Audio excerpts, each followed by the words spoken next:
నేను మేకపోతుల నరేందర్ గౌడ్, తెలంగాణ బీసీ సంక్షేమ సంఘం స్టేట్ ప్రెసిడెంట్.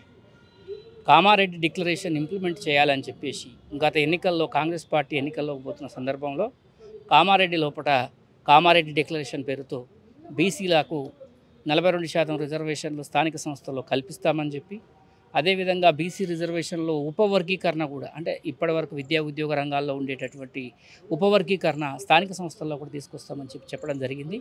అదేవిధంగా రాష్ట్ర వ్యాప్తంగా సమగ్ర కులగణన చేసి ఆ క్వాంటిఫైబుల్ డేటా, ఒక సమగ్రమైన లెక్కలతోటి కన్స్ట్రక్టివ్గా మేము రిజర్వేషన్లు ఇంప్లిమెంట్ చేస్తామని చెప్పి కామారెడ్డి డిక్లరేషన్ పేరుతోటి బీసీలకు గత ఎన్నికల్లో కాంగ్రెస్ పార్టీకి గత అసెంబ్లీ ఎన్నికల్లో హామీ ఇవ్వడం జరిగింది. మేనిఫెస్టోలో కూడా పెట్టడం జరిగింది. తద్వారా కాంగ్రెస్ పార్టీ మన రాష్ట్రంలో అధికారంలోకి వచ్చింది.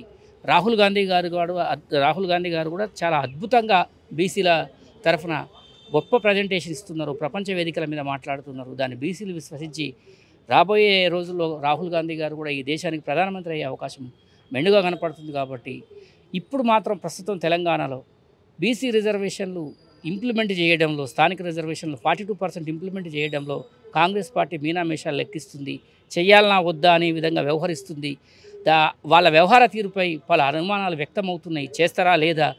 ఒకవైపు పంచాయతీ ఎలక్షన్లు పెట్టకపోతే కేంద్రం నుంచి వచ్చేటటువంటి నిధులు 4,000 కోట్లు పోతాయి కాబట్టి పంచాయతీ ఎలక్షన్లు పెట్టాలని చెప్పి, ఏదో బీసీ కమిషను ఒక నివేదిక ఇస్తుంది, దాన్ని బట్టి చేద్దామని చెప్పేసి, గతంలో కొంచెం మెరుగైన రిజర్వేషన్ ఇద్దామని చెప్పేసి రకరకాల ఊహాగానాలు వస్తున్నాయి. కాబట్టి వాటన్నిటిని కూడా పక్కన పెట్టాల్సిన అవసరం ఉంది. సమగ్ర కులగణన జరిపించాలి. రాష్ట్రంలో 42% రిజర్వేషన్లు ఇంప్లిమెంట్ చేయాలి. ఆ రిజర్వేషన్లను ఉపవర్గీకరణ చేయాలి. అప్పుడే పంచాయతీ ఎలక్షన్లు కానీ, జిల్లా పరిషత్ ఎలక్షన్లు కానీ, మండల పరిషత్ ఎలక్షన్లు కానీ, మున్సిపల్ ఎలక్షన్లు కానీ నిర్వహించాలని మేము డిమాండ్ చేస్తూ ఉన్నాం. ఒకవేళ చెయ్యని పక్షంలో ఈ రాష్ట్రంలో అన్ని బీసీ సంఘాలు, ఈరోజు ఒక 25-30 సంఘాలు వచ్చినాయి, కలిసి వచ్చినాయి, అన్ని బీసీ సంఘాలు ఏకతాటి మీదకి వచ్చి చివరి అస్త్రంగా ఆమరణ నిరాదీక్ష చేయబోతున్నాం.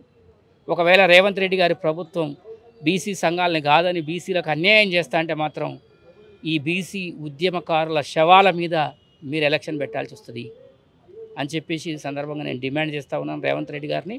రేపు ఎలక్షన్ నోటిఫికేషన్ మీరు ఎప్పుడు జరపాలని మీరు అనుకొని నోటి ద్వారా కానీ నోటిఫికేషన్ ఇచ్చినా కానీ, మౌఖికంగా మీరు ఆదేశాలు ఇచ్చినా కానీ, అదే రోజు అదే నిమిషం ఆమరణ నిరాదీక్ష కూర్చోవడానికి మేమంతా సిద్ధపడుతున్నామని చెప్పి ఈ సందర్భంగా మేము తెలియజేస్తూ ఉన్నాం. ఇప్పటికే 42 మంది రెడీ అయ్యారు. ఈరోజు ఈ నిమిషం వరకు జిల్లాలలో, నియోజకవర్గ స్థాయిలో, మండల స్థాయిలో, గ్రామ స్థాయిలో అనేకులు.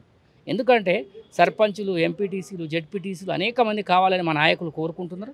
వాళ్ళంతా రిలే నిరాదీక్షలు చేస్తారు, నిరసనలు చేస్తారు. వాళ్ళని కంట్రోల్ చేయడం మీ అధికార యంత్రాంగం వల్ల కాదు. మేము ముందస్తుగా మీకు విజ్ఞప్తి చేస్తూ ఉన్నాం అనుకోండి, హెచ్చరిస్తున్నాం అనుకోండి. చెయ్యి దాటిపోక ముందల్ని బీసీ సమస్యల పట్ల, బీసీ రిజర్వేషన్ల పట్ల మీరు స్పందించి పెద్దన్న పాత్ర తీసుకొని పరిష్కరించాలని చెప్పి విజ్ఞప్తి చేస్తున్నాం. సుప్రీంకోర్టులో ఇబ్బంది అవుతుందనే గతంలో తీర్పు ఉన్నది. సుప్రీంకోర్టులో ఏమి ఇబ్బంది కాదు. మంచి అడ్వకేట్ని పెట్టి ఎన్నో కేసులల్లో సుప్రీంకోర్టే చెప్పింది, క్వాంటిఫైబుల్ డేటా అంటే ఖచ్చితమైన జనాభా లెక్కలు ఉంటే మీరు రిజర్వేషన్ పెంచుకోవచ్చు అని చెప్పింది. గతంలో ఇచ్చిన కేసు మీద రివ్యూ పిటిషన్కి పోవచ్చు. ఒక మంచి అడ్వకేట్ని పెట్టి ఈ రాష్ట్రంలో ఇప్పుడు మన బీహార్లో 63% బీసీలు ఉన్నారని మొన్న తేలింది. 63% బీసీలు ఉన్నప్పుడు 42% రిజర్వేషన్ పెంచుకోవచ్చు. రాహుల్ గాంధీ గారు కూడా అనేక పర్యాయాలు ఏం చెప్పారు, ఈ దేశంలో రిజర్వేషన్ 72-75% తీసుకుపోతాను నేను. అగ్రకుల పేదలకు 10, బీసీలకు 42, ఎస్సీలకు 15, ఎస్టీలకు 10, ఈ విధంగా చెప్పిండు కదా. మీ అధినాయకుడు ఇచ్చినటువంటి వాగ్దానాన్ని నెరవేర్చడంలో రాహుల్ గాంధీ గారు ముందుండాలి కదా. అదేమీ లేదు, అది కుంటి సాకులు చెప్పొద్దు మాకు. అది తప్పుడు ప్రచారం అది. లేదు మేము ఇవ్వడానికి కుదరదు, అవన్నీ కూడా కాదు. నువ్వు ప్రయత్నం చేయి. ఫస్ట్ నీ ప్రయత్నం ఉండాలి కదా. ప్రయత్నం అంటే ఏంది? కులగణన చేయాలి. కులగణన చేయడం నీకు ఇబ్బంది అయిందనుకోండి, సరే మేమందరం ఒక విజ్ఞప్తి చేస్తున్నాం, అప్పీల్ చేస్తున్నాం. గతంలో కేసీఆర్ గవర్నమెంట్లో కేసీఆర్ సమగ్ర కుటుంబ సర్వే అని చేసిండు. ఆ సమగ్ర కుటుంబ సర్వేలో కూడా ఆయన దొడ్డిదారిన నమస్తే తెలంగాణ పేపర్లో వేసిండు. ఏమని వేసిండు? బీసీలు 58% ఉన్నారు. ఆ లెక్కలతో చెయ్యి. చేసింది ఉంది కదా, అసలు లేకుండా అయితే లేదు. ఇప్పుడు 58% రిజర్వేషను, మీరు 58% బీసీ పాపులేషన్ ఉందనేది ఆయన ఎప్పుడు 2015లో చేసిండు. ఆ 2015 లెక్కల ప్రకారం నువ్వు చెయ్యి, తప్పేముంది? ఏది చేయకుండా అనేక రకాల కుంటి సాకులు చెప్తూ ఎట్లా తప్పించుకోవాలి, దీని నుంచి ఎట్లా బయటపడాలి అనేటటువంటి ధోరణి కనపడుతుంది.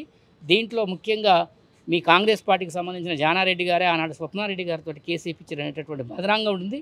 జానారెడ్డిని మీరు పక్కన పెట్టుకోకుండా జర ఆయన పక్కన పెట్టి మీ పక్కన లేకుండా జానారెడ్డి కొడుకుల్ని చూసుకుంటే మంచిది, మీ పార్టీకే మంచిది. ఎందుకంటే ఆయన బీసీల వ్యతిరేకి. జానారెడ్డి గారు, గుత్తా సుఖేందర్ రెడ్డి గారు వీళ్ళంతా కూడా బీసీల వ్యతిరేకులు. ఇలా ఉత్తమ్ కుమార్ రెడ్డి వీళ్ళంతా బీసీ వ్యతిరేకులు కాబట్టి వాళ్ళని దగ్గర రానియకుండా రేవంత్ రెడ్డికి కొంచెం మంచి పేరు ఉంది. రేవంత్ రెడ్డి పేరు చూసి ఈ రాష్ట్రంలో ఓట్లు వేసారు. రేవంత్ రెడ్డి గారు కొంచెం బీసీ వ్యతిరేకులను మీరు దూరం పెట్టుకోండి, మీరు వాళ్ళతో చేయొద్దని చెప్పి విజ్ఞప్తి చేస్తూ, రేపు 100కు 100% ఎలక్షన్ నోటిఫికేషన్ అనేటటువంటి మాట పలానా రోజు అని రేవంత్ రెడ్డి నోటి నుంచి వస్తే అదే నిమిషంలో అనేక మంది జిల్లాల్లో, గ్రామాల్లో ఎక్కడికక్కడ ఆమరణ నిరాహార దీక్షలు, రిలే నిరాహార దీక్షలు ఉంటాయి. ఆ తర్వాత అది హింసాత్మకంగా కూడా వెళ్ళొచ్చు. రాష్ట్రం అగ్నిగుణం అయ్యేటటువంటి పరిస్థితి కూడా కనపడుతుంది. కాబట్టి ప్రభుత్వం దీన్ని ముందే, కాకపోతే మీరు ఇంటెలిజెన్స్తోని చేయించుకోండి, సర్వే చేయించుకోండి. మేము అబద్ధం చెప్పాల్సిన అవసరం లేదు, మిమ్మల్ని బెదిరియాల్సిన అవసరం లేదు. ఇది ఒక్కళ్ళ సమస్య కాదు, 2.5 కోట్ల మంది బీసీల సమస్య. కాబట్టి అందులో 10% వాళ్ళు రియాక్ట్ అయినా కూడా 25 లక్షల మంది రోడ్డు మీదకి వస్తారు. 25 లక్షల మందిని ఆపేటటువంటి యంత్రాంగం నీ దగ్గర ఉందా? 10% చెప్తున్నాను నేను. 25 లక్షల మందిని ఆపే యంత్రాంగం నీ దగ్గర ఉందా? పోనీ 5%, 10 లక్షల మందిని ఆపే యంత్రాంగం నీ దగ్గర ఉందా? లేదు. కాబట్టి ముందస్తు జాగ్రత్త పడి బీసీలతోటి బీసీ రిజర్వేషన్లు ఎవరి వాళ్ళకి చేస్తేనే మీకు క్షేమదాయకం అని చెప్పి ఈ సందర్భంగా నేను విజ్ఞప్తి చేస్తున్నా రాష్ట్ర ప్రభుత్వానికి. అదేవిధంగా ఒకవేళ కాదు కూడదు అని ఎలక్షన్కు పోదలుచుకుంటే ఆమరణ నిరాహార దీక్ష కూర్చుంటాము. నువ్వు ఎంతమందిని చంపుతావో చంపు, ఎంతమంది అయినా చచ్చిపోవడానికి రెడీగా ఉన్నాము, సాధించుకోవడానికి రెడీగా ఉన్నామని చెప్పి ఈ సందర్భంగా తెలియజేస్తున్నాను. జై బీసీ, జై తెలంగాణ. నేను Jakkani Sanjay Kumar, all India OBC youth federation కన్వీనర్గా ఉన్నాను. తెలంగాణ రాష్ట్ర ఎన్నికల సమయంలో కాంగ్రెస్ పార్టీ బీసీలకు ఇచ్చినటువంటి హామీ, కామారెడ్డి డిక్లరేషన్ పేరిట ఇచ్చినటువంటి హామీని అమలు చేయాలని చెప్పేసి అనేక పోరాటాలు గత 4 నెలలుగా హైదరాబాద్ కేంద్రంగా, అదేవిధంగా అన్ని జిల్లాల్లో కూడా జరుగుతూ ఉన్నాయి. దీనికి తీవ్ర రూపంగా చివరి పరిణామంగా మేమంతా కూడా సామూహికంగా నిరాహార దీక్ష, ఆమర నిరాహార దీక్ష చేయాలని చెప్పేసి అన్ని సంఘాలు కలుపుకొని జరుగుతున్నటువంటి పోరాటంలో భాగంగా మేము డిక్లేర్ చేయడం జరిగింది.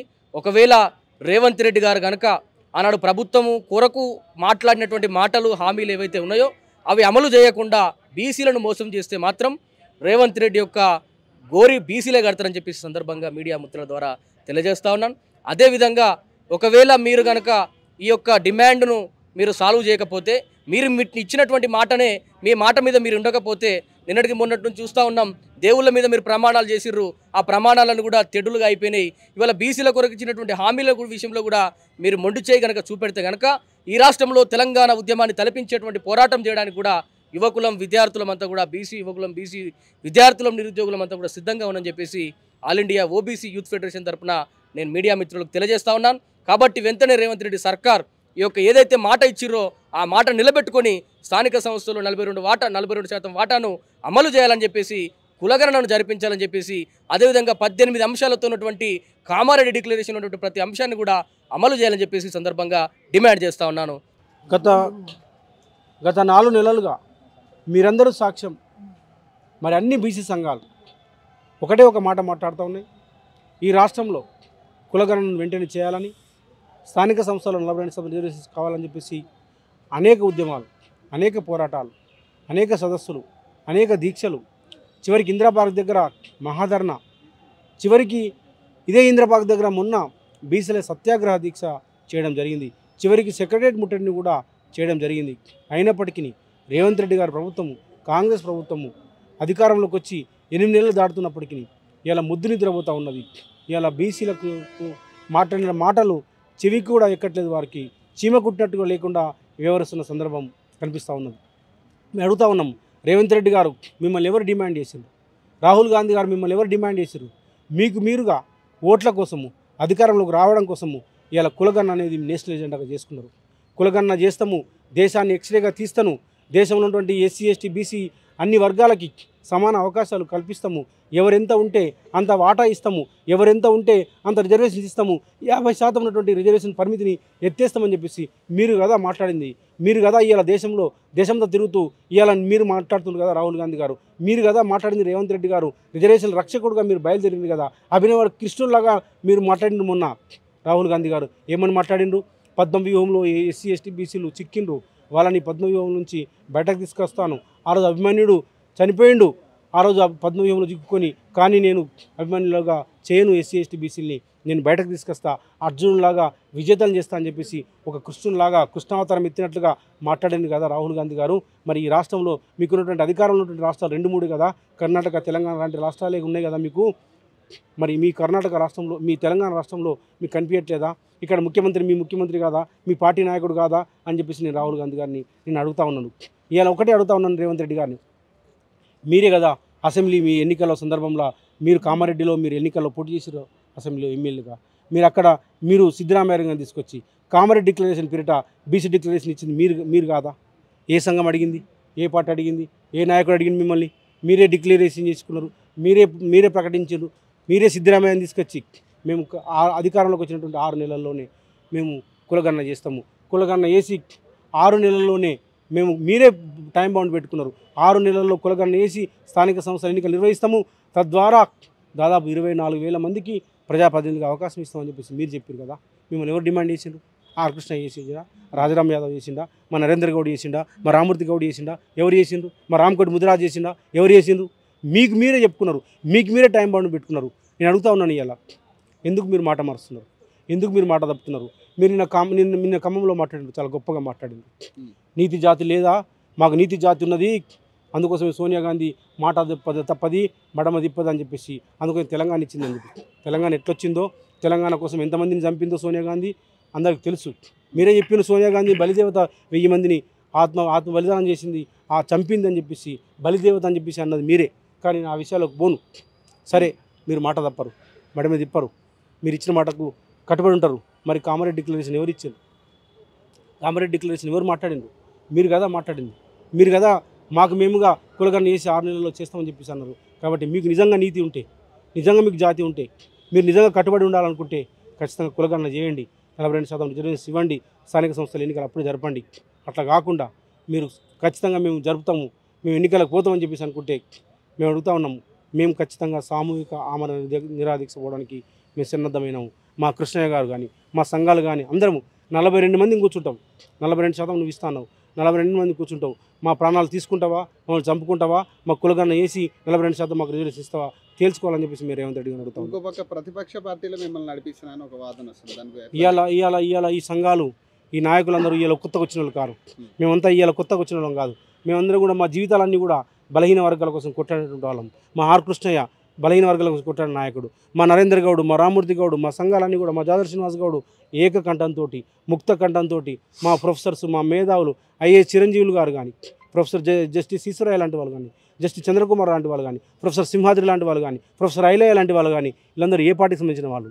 మీరు ఇవన్నీ రాజకీయ రంగు పూలనికి కాదు, మీరు బోన్లో చిక్కిండ్రు, మీరు తప్పించుకోవడానికి వీలు లేదు. మీరు ఒకటే మీరు తెలుసుకోండి, బీసీలు కావాలన్నా జానారెడ్డి లాంటి వాళ్ళు, ఉత్తమ్ రెడ్డి లాంటి వాళ్ళు, రాజగోపాల్ రెడ్డి లాంటి వాళ్ళ మాట వింటారా? బీసీల మాట వింటారా? మా మేధావుల మాట వింటారా? మీరు వ్యక్తిగతంగా పోతారా? నేను అడుగుతా ఉన్నాను. ఇలా మొన్న రాహుల్ గాంధీ గారు చెప్పిండ్రు, నిర్మలా సీతారామన్ అడుగుతా ఉన్నాడు, మీ బడ్జెట్ తయారీలో కేవలం 20 మంది మాత్రమే బడ్జెట్ తయారు చేసిండ్రు, ఆ 20 మందిలో బీసీలు ఎస్సీ ఎస్టీలు లేరు, ఒకరిద్దరు మాత్రమే ఉన్నారు. సీతారామన్ గారు హల్వా మీరే తింటారా, మిగతా మా బీసీలకు, మా ఎస్సీలకు, ఎస్టీలకు పంచరా అని చెప్పేసి రాహుల్ గాంధీ గారు మొన్న ఢిల్లీ పార్లమెంట్లో మాట్లాడిండు. నేను అడుగుతా ఉన్నా రాహుల్ గాంధీ గారు, మరి ఈ రాష్ట్రంలో మాకు హల్వా పంచరా? రేవంత్ రెడ్డి గారు చుట్టాలు, వాళ్ళ పక్కాలు, జానారెడ్డి, ఉత్తమ్ రెడ్డి, కోమటిరెడ్డి వెంకటరెడ్డి వాళ్ళే తినాలనా? వాళ్ళే పంచుకోవాలనా? సరే, మీరు పంచుకోండి, మీరు హల్వా తినండి, మీరు కాంట్రాక్టులు చేసుకోండి, మీరు ఎంపీలు కాండి, మీరు మంత్రులు కాండి, మీరు ఎమ్మెల్యేలు కాండి. ఇలా 42 మంది ఉన్నారు మీరు ఎమ్మెల్యేలు, సంతోషం. కానీ మీ సర్పంచులు కాదా, మేము జడ్పీసీలు కాదా, ఎంపీటీసీలు కాదా, మా బీసీలం? అంటే ఇంత దారుణంగా కనీసం ఆ పాయసం మీరే తినండి, మీరు కేజీలు తినండి, మీరు కడుపులో నిండ తినండి, మీ చుట్టాలకు పక్కాలకు పెట్టుకోండి, మీ మున్మనలకు పెట్టుకోండి, ఆ పాయసం పంచండి. కానీ మేము టేస్ట్ చేస్తాం ఆ పాయసం కనీసం. రాహుల్ గాంధీ గారు మీ నాయకుడి ఇక్కడ మొత్తం పాయసం అంతా వాళ్ళ చుట్టాలకి పంచుతున్నాడు. రాహుల్ గాంధీ గారు మాకు కూడా కొంచెం టేస్ట్ చేస్తామయ్యా, మేము కొంచెం టేస్ట్ చేస్తాము, కనీసం సర్పంచులు ఎంపీటీసీలు కావాలని చెప్పేసి మేము అడుగుతా ఉన్నాము. దీన్ని కూడా చేయకుండా మీరు ఒంటెత్తిపోకడతో పోతే మేము ఖచ్చితంగా ఉద్యమాలు చేస్తాము. ఇలా ఉద్యమాలు కొత్త కాదు. మా దొడ్డి కుమారయ్య అమరత్వం ఉంది, మా చాకలైల మా ఆరు సాయుధ పోరాటంలో పాల్గొన్నారు. ఇదే విష్ణు రామచంద్రరెడ్డిని ఉరికిచ్చారు మా బిడ్డలు. కాబట్టి తెలంగాణ ఉద్యమంలో కూడా మా సాంబశివుడు, మా బెల్లి లలితక్క, మా శ్రీకాంత్ సార్లు ఉంటారు, అనేక మంది చనిపోయారు. ఇలా మా కోసం మేము త్యాగాలకు సిద్ధపడ్డాం, మా కోసం మేము పోరాటం చేయడానికి సిద్ధపడ్డాం. ఇలా మీరు చూడండి, ఎన్నడూ లేని పద్ధతిలో అన్ని సంఘాలు ఒక తాటి మీకు తీసుకొచ్చినాం, అన్ని విద్యార్థి సంఘాలు ఒక తాటి తీసుకొచ్చినాం. బీసీలంతా ఐక్యంగా ఉన్నారు, పార్టీలకు అతీతంగా, జెండాలకు అతీతంగా. ఎజెండా ఒకటే, కులగణన జరగాలి.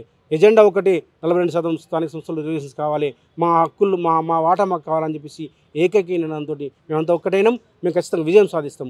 మీరు కులగణన చేసి మాత్రమే, మీరు 42% రిజర్వేషన్స్ ఇచ్చి మాత్రమే స్థానిక సంస్థలకు ఎన్నికలకు వెళ్ళాలని, లేకపోతే మేము సామూహిక ఆమరణ నిరాదీక్ష చేస్తామని ప్రకటిస్తామని. ఎప్పుడు ప్రారంభించబోతున్నారు? ఏ రోజైతే రేవంత్ రెడ్డి గారు మా మాట వినకుండా, మా చెప్పినట్టు మేము ఇన్ని పోరాటాలు చేస్తున్నా, వీటిని పెడచేన పెట్టి వారు కులగణన చేయకుండా 42% రిజర్వేషన్స్ ఇవ్వకుండా స్థానిక సంస్థల ఎన్నికలకు పోతాడో, నోటిఫికేషన్ ఇస్తాడో ఆ రోజే కూర్చుంటాం. నా పేరు అల్లంపల్లి రామకోటి, తెలంగాణ బీసీ సంక్షేమ సంఘం రాష్ట్ర అధ్యక్షుడిని. మాది నిజంగా రాష్ట్రం అంతా కూడా మా బీసీల పోరాటం తప్పంటే మేము వెనక్కి తగ్గుతాం. మేము ఏం అడుగుతున్నామంటే, ఇక్కడ రేవంత్ రెడ్డి గారిది ఎంత భూమి ఉంది, రేవంత్ రెడ్డి గారి బ్యాంక్ బ్యాలెన్స్ ఎంత, రేవంత్ రెడ్డి గారికి ఎంత బంగారం ఉంది, రేవంత్ రెడ్డి గారి అసలు ఆస్తి ఎంత, నీ లెక్కలు అడుగుతాం. మేము ఎంతమంది ఉన్నామని అడుగుతున్నాం. రాష్ట్రంలో తెలిసో తెలియకనో, మంచో చెడ్డనో పోయిన ప్రభుత్వం ఏం చేసిందంటే, కేసీఆర్ ప్రభుత్వం ఒక్కటే రోజు సమగ్ర సర్వే పెట్టింది. బీసీలు 52% ఉన్నాడు. జనాభా తమాషా ప్రకారంగా మాకు రిజర్వేషన్లు ఇవ్వాలి. జనాభా తమాషా ప్రకారంగా కాకుండా కామారెడ్డి డిక్లరేషన్లో ఏముందనంటే 42% రిజర్వేషన్లు ఇస్తామన్నందుకు మేము ఖచ్చితంగా మీకు ఓట్లేసి గెలిపించినాం. మళ్ళీ ముప్పు తిప్పలు పెట్టి 3 చెర్ల నీళ్ళు దాపడానికి మీ ప్రభుత్వాలకు ఓటేయాలి. మళ్ళీ మీ ప్రభుత్వాల దగ్గర మాకు ఇచ్చినటువంటి హామీల గురించి మళ్ళీ పోరాటం చేయాలి. మళ్ళీ కొత్త ప్రభుత్వాన్ని ఎన్నుకోవాలి. మళ్ళీ కొత్త ప్రభుత్వంలో మేము పోరాటాలు చేయాలి. మాకు ఇచ్చిన హామీల గురించి మేము మళ్ళీ ఉద్యమాలు చేయాలి. ఏంది ఇది? మాకు వచ్చినటువంటి తిప్పలేంది? మీరు మాకు ఇచ్చిన డిక్లరేషన్ ఇవ్వకపోతే రాష్ట్రంలో పెద్ద ఎత్తున ఉద్యమాలు చేయడానికి మేము సిద్ధంగా ఉన్నాం. ఎందుకంటే మాకు మేము వేరే ఏమో ఆశిస్తలేం. మిమ్మల్ని మాకు ఇచ్చినటువంటి 42%లో మీరు రిజర్వేషన్లు అమలు చేసినట్లయితే గ్రామాల్లో సర్పంచులు, వార్డు మెంబర్లు, ఎంపీటీసీలు, జెడ్పీటీసీలకే ఉపయోగపడుతుంది మన ఈ యొక్క రిజర్వేషన్. అది హామీ ఏదైతే ఇచ్చినావో, కులగణన చేస్తే చాలా ఈజీ రిజర్వేషన్లు పెంచడం. కులగణన చెయ్యరు, రిజర్వేషన్లు పెంచరు. ఎన్నికల కోతరు 5 ఏళ్ళు పూడిక చేసేటటువంటి పరిస్థితి తీసుకురావాలని మీరు ఆలోచిస్తున్నారు. ఇక రాష్ట్రంలో పెద్ద ఎత్తున బీసీ సంఘం నేత, ఎంపీ, రాజ్యసభ సభ్యులు ఆర్ కృష్ణన్న గారి పెద్ద వాళ్ళు కూడా అందరూ 42 మంది ఉమ్మడిగా దీక్ష చేయాలనేటటువంటిది. 42 మందే కేవలం ఎందుకు పెట్టుకుంటున్నామనంటే 42% రిజర్వేషన్లకు మూలంగా నిరసనగా మేము 42% రిజర్వేషన్లు సాధించేంత వరకు కూడా పట్టు వదలకుండా ఖచ్చితంగా రిజర్వేషన్ల సాధన కోసం మేము కృషి చేస్తామని చెప్పేసి బీసీ సంఘం తరఫున పూర్తి స్థాయిలో నేను డిమాండ్ చేస్తాను. గతంలో ఉన్నటువంటి ప్రభుత్వం కూడా ఉన్నటువంటి రిజర్వేషన్లను కూడా పూర్తిగా తీసేసింది. దాంట్లో బీసీలు కూడా అన్యాయం అయిపోయింది. దీన్ని ఎట్లా చూస్తారు? దానికి అన్యాయం అయిపోయినందుకే కదా వాళ్ళకు కూడా మేము అన్యాయం చేసినాం. ఓడించింది దానికోసమే. ఎప్పుడైతే మాకు అన్యాయం జరిగిందో ఆ ఓటమి పాలు అయిపోతారు. కానీ ఒకటి కూడా ప్రభుత్వం గుర్తుపెట్టుకోవాలి, అట్టడుగున్నటువంటి బడుగు బలైన వర్గాలలో మెజారిటీ ప్రజలైనటువంటి వాళ్ళలో బీసీలు. ఆ బీసీలకు ఎప్పుడైతే అన్యాయం చేస్తారో చాప కింద నీరు మాదిరిగా ఖచ్చితంగా ఓటని చవిచూస్తారు. ఇలా మేము ఏమంటున్నామంటే, ఇవాళ మేము ఎప్పుడు కూడా అన్ని మీటింగ్లో కూడా చెప్తుంటాం, మేము ఈ దేహమే నీకు ఉన్నటువంటి నువ్వు మనిషివే, ఈ అద్దె జీవితం ఇది, నీవు భూమి మీద శాశ్వతంగా ఉండవు. ఆ రోజు కేసీఆర్ కూడా అదే చెప్పినాం. అయ్యా కేసీఆర్ గారు, నీకు 68 ఏళ్ళు 70 ఏళ్ళు ఉన్నాయి, నేను 200 ఏళ్ళు బతకాలి. 100 సంవత్సరాలు బతకాలంటే 30 ఏళ్ళు ఉంటావు. 30 సంవత్సరాల తర్వాత నువ్వు భూమి మీద ఉండవు. 70 ఏళ్ళ కింద కూడా భూమి మీద లేవు. ఇంత మాత్రాన ఈర్ష్య, రాగదేశాలు, కుళ్ళు కుతంత్రాలు, కులాలు, మతాలు మా పైన రుద్ది మమ్మల్ని ఎందుకు వెనకకు నెట్టేస్తున్నారు? సుఖం మీరు కోరుకుంటున్నారు, కష్టాలు మాకు ఇస్తున్నారు. అంటే ఇది కరెక్ట్ అయిన విధానం కాదు. అందుకే ఈ కాంగ్రెస్ ప్రభుత్వం తీసుకొచ్చుకున్నాం మేము. ఈ కాంగ్రెస్ ప్రభుత్వం కూడా కల్లిబొలిగా ఉట్టిగానే మాకు ఇదేం కాలేదు. తెలంగాణ ఇచ్చినాము అని అంటే 1200 మంది అమరవీరులు త్యాగ ఫలాలే, ఉద్యమకారుల పోరాటాలే, మహిళల పోరాటాలే, విద్యార్థులు ఎంతోమంది ఆత్మ బలిదానాలు చేసుకురు. యువకులకు ఉద్యోగాలు లేవు, రోడ్ల మీద పడ్డది. ఇతర దేశాలు మన భారతదేశంలో ఉన్నటువంటి రాష్ట్రాలు తెలంగాణ వైపు చూసి చాలా సిగ్గుచేటైనటువంటి రాష్ట్రం అనేటటువంటి పేరు వచ్చేసింది. ఇప్పటికే ఎవరి పరిపాలన అయినా మాకు కష్టాలు తప్పవా? అందుకే ఇటువంటి భావాలు మీరు మార్చుకొని మాకు రిజర్వేషన్లు అమలు చేయాలని చెప్పేసి మేము డిమాండ్ చేస్తూ నిరాహార దీక్ష ఖచ్చితంగా త్వరలో డిక్లరేషన్ చేసేసి మేము నిరాహార దీక్ష కూర్చుంటామని చెప్పేసి తెలియజేస్తాం.